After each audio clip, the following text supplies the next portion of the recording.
Bonjour les amis, une nouvelle vidéo pour montrer mon poulailler qui va reprendre.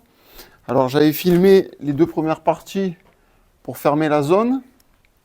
Après, ceux qui suivent ma chaîne, vous avez vu l'épisode où j'ai fait les box qui sont ici. Il va y avoir des paliers, etc. Donc pour l'instant, c'est en attente parce que je me retrouve avec un tas de briques énorme. Je ne sais même pas ce que je vais pouvoir en faire. La déchetterie ne veut plus nous les prendre parce qu'on a trop envoyé de décombres. Donc du coup, eh ben, il faudrait payer. Donc voilà, je suis revenu sur ma décision initiale et je vais en fait continuer les briques, la construction jusqu'ici, en plaçant ce portail qui sera ici et qui donnera sur la cour extérieure. Et il y aura un retour ici qui fermera contre la palissade en bois et tout sera clôturé avec un simple portillon ici et l'accès extérieur qui est ici. Voilà, tout sera limité à ça. Et en fait, quoi que je fasse, je rentre, je vais là-bas. En fait, c'est beaucoup plus pratique dans l'utilisation de tous les jours. Donc je me suis dit, bah, écoute, on va faire comme ça sera beaucoup plus pratique pour le quotidien. Donc on y va. Avant de publier la suite, eh ben, je voudrais remercier Suzanne qui se reconnaîtra, qui grâce à elle, j'ai pu m'acheter le portail qui en grande partie, qui m'a aidé en grande partie.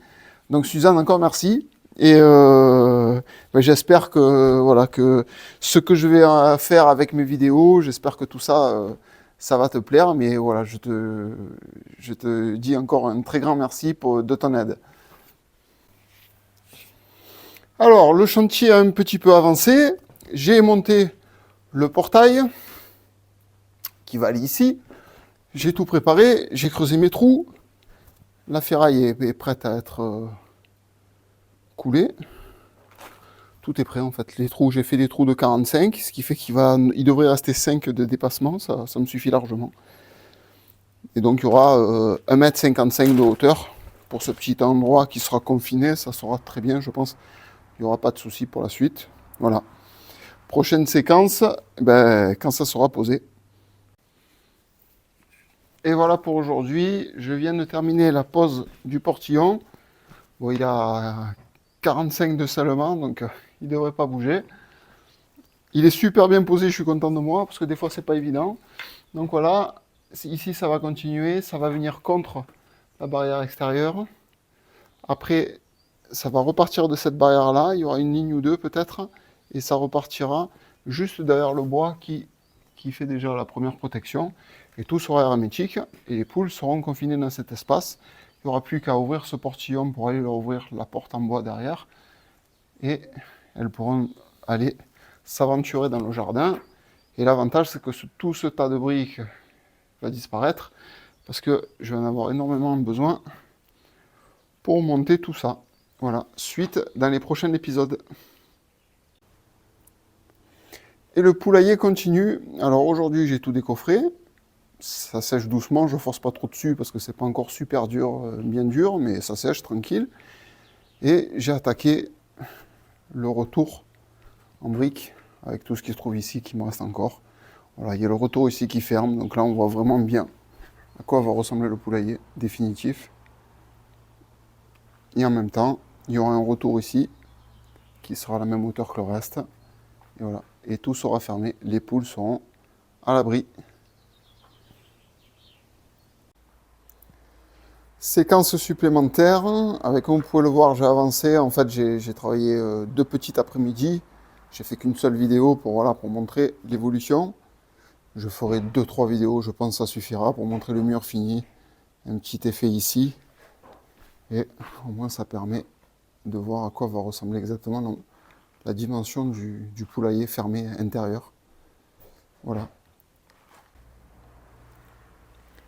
Alors pour aujourd'hui, nouvelle étape supplémentaire avec le retour qui a été coulé, ferraillé coulé, donc voilà, là il y a le dessin complet. Et bien sûr le mur qui a augmenté de 2 rangs. J'ai fait 2 rangs aujourd'hui avec l'angle, surtout que je récupère beaucoup de petits morceaux, j'essaie de faire disparaître ce tas derrière. Donc voilà le poulailler, comment il va se comporter ici. Hop.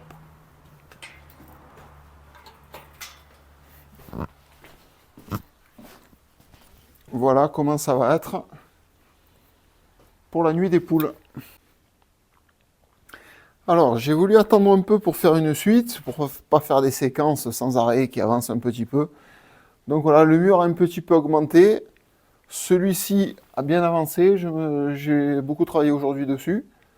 Donc voilà, c'est en train de prendre son pli, là le portillon est ouvert. Donc c'est en train voilà, de prendre sa forme.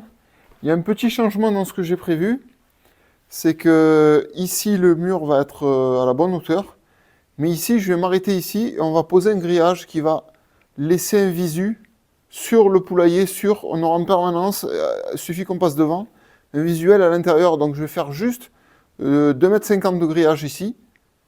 Et ça m'évite voilà, de poser encore des briques. Je commence à en avoir marre. Donc là, en fait, je vais finir de monter ici, jusque dans le coin. Et ici, voilà, ça va être tout en haut, comme ça je suis tranquille. On va essayer de passer le maximum de briques. Et le reste, il faudra que je m'en débarrasse. Alors voilà, s'il y en a encore beaucoup, je pense qu'il va m'en rester pas mal. Surtout qu'il y a des petits morceaux, tout ça. Donc voilà. Et après, une fois que c'est terminé, je pourrais finir tous les nichoirs, tous les plateaux pour que les poules puissent accéder aux étages, etc. Donc vous voyez, je ne suis pas en avance, j'ai même du retard. Et là, j'ai ma femme qui vient de s'occuper de rempoter les tomates. Elles étaient dans des petits pots comme ça, elles ont basculé dans des pots comme ça parce qu'il fait froid. Là, il doit faire 12 degrés, un truc comme ça. Et voilà, il y aura un film pareil. De toute façon, j'essaie de séparer le poulailler et la serre et tout ce qui est plantation, de faire deux thèmes différents, même si tout est réuni. Mais voilà, tout est en attente, tout est voulu. Il fait encore un peu froid, alors on ne plante pas encore dans la serre. On devrait planter dans la serre, je pense, à partir entre le 10 et le 15 mai, on devrait pouvoir être sûr qu'il n'y aura pas de nuit froide, parce qu'il y a des matins à 2 degrés, et 2 degrés, même avec la serre, ça serait tragique pour les tomates. Voilà pour les nouvelles d'aujourd'hui.